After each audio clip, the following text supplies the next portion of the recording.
अस्सलाम वालेकुम नाज़रीन ख़वातीन हज़रात, latest gold rate in Pakistan में खुशामदीद। और अभी आपको बताएं कि पाकिस्तान में सोने की कीमतों ने नया रिकॉर्ड बना डाला। पाकिस्तान में सोने की कीमतें फिर से आसमान से बातें करने लगी। सोने की कीमत में इजाफे से मुतालिक नई अपडेट सामने आई है। आज के गोल्ड रेट में बड़ी तब्दीली आई है। आज के गोल्ड रेट क्या है बताने जा रहे हैं। इस अपडेट में वीडियो में आगे बढ़ते हैं। तमाम तर नाज़रीन से गुजारिश है कि ग्लोब न्यूज़ उर्दू चैनल को सब्सक्राइब करना मत भूलें। वीडियो को लाइक और शेयर भी लाजमी करें।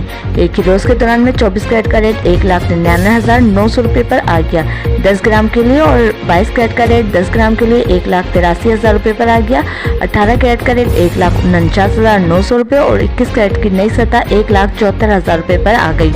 फी तोला के हवाले से 18 कैरेट का रेट 1,74,900, 21 कैरेट का फी तोला रेट 2,04,000, 22 कैरेट का 2,13,000 और 24 कैरेट का रेट 2,33,000 रुपये नई कीमत है।